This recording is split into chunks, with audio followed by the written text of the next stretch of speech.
Hi,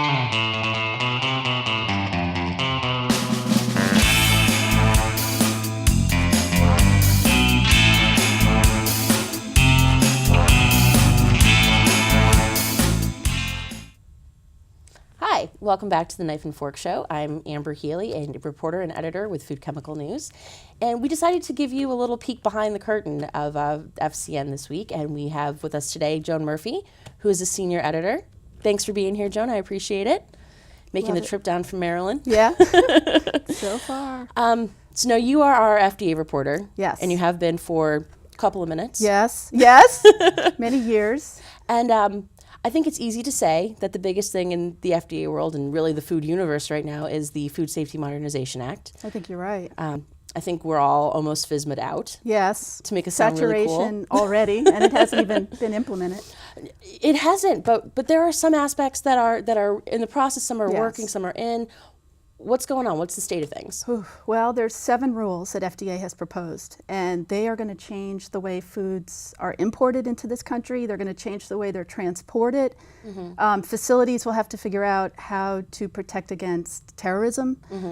They will have to figure out how to redo animal feed operations to make sure that they meet these new standards. So these 7 rules will change the way food businesses do operate. I mean, Wow. you know, not only in this country, but in other countries. It's a heavy lift that FDA is doing. And they didn't roll out these 7 regulations quick enough.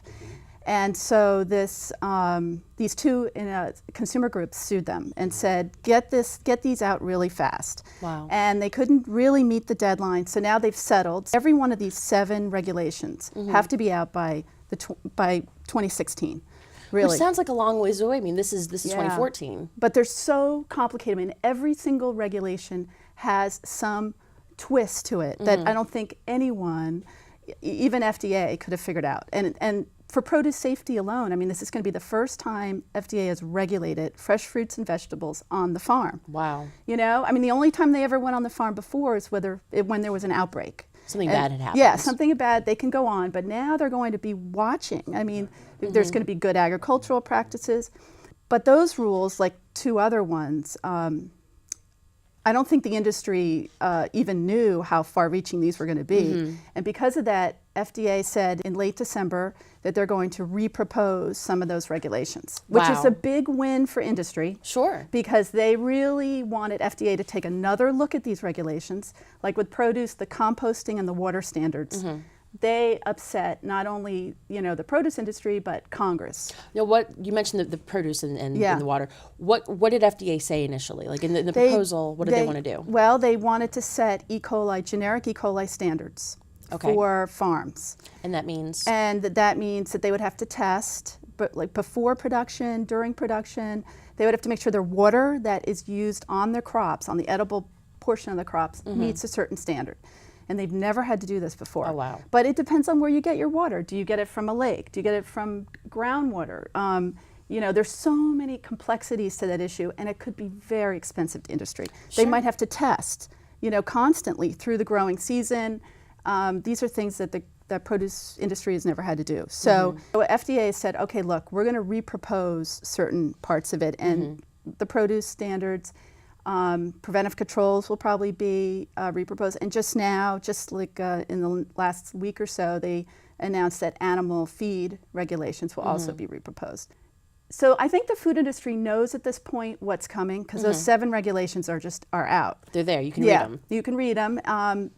But this is going to, but these are very important parts of the rule, very costly testing, environmental monitoring, maybe supplier verification. These components, which FDA said they'll repropose in this summer, are also very important. So nobody knows where they're going to go on that yet. Right. And it sounds to me, and this is my, way far off view of things, but it sounds to me like FDA they're listening to their comments that they've already received. Yes. And they've extended comment periods once or twice or several times. They have. And I don't think they would have moved so fast if it wasn't for the lawsuit that has made them get these regulations out on time. But yeah, I think that I hear that from the food industry over and over, that they are really, they've been happy with the transparency in some ways that these rules have come out. But even so, I mean, it's going to be costly for businesses. And another problem is that the foreign suppliers, I mean, do they even know about these regulations? You're reading my mind. I was just going to ask, is the rest of the world, because this is not just, yes, FDA has jurisdiction over produce, everything that's not meat and poultry in the U.S. That's their big chunk of the pie. Which is 80% of the food system. But this isn't just, this is not confined to the U.S. food producers. This is dealing with foreign suppliers. Is the rest of the world paying enough attention?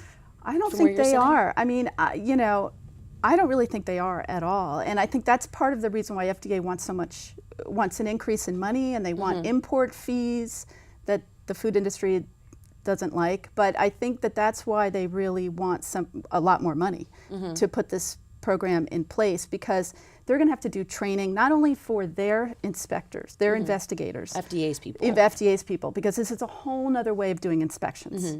So they'll have to do that, but they also have to roll out this program across the world. They have to make sure that that China, you know, plants know about this, that all these other, you know, countries know about what will be required. And if they don't meet them, they will be stopped at the border.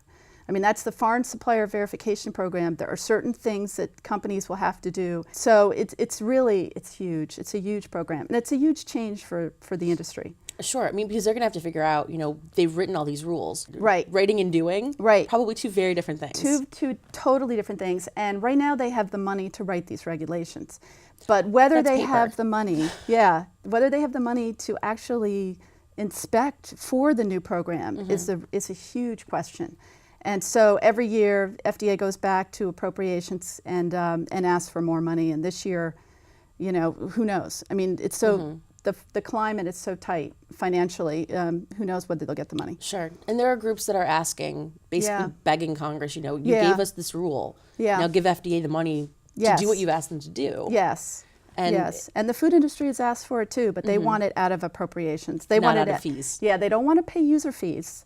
You know, and FDA has proposed an import user fee and a facility registration one, and neither of those sit well with an industry that's going to have to invest a lot of money to comply with a new way of making sure food is safe. You could almost make the argument, though, that they've been successful with what they've had so far, relatively speaking, the food industry, with their safety protocols they've had in place. But now, you know, it's not enough. We want more, we want better. Which, I mean, there's got to be good for the industry in that too, right? It is. Protections in place? I think it is good for the industry. I mean, I think if you raise the bar, the big companies win out. You know, like the Kraft and Nabisco and some of the big companies that are pretty much already there with this. But it's the medium size and some of the small companies that I think are going to have a hard time.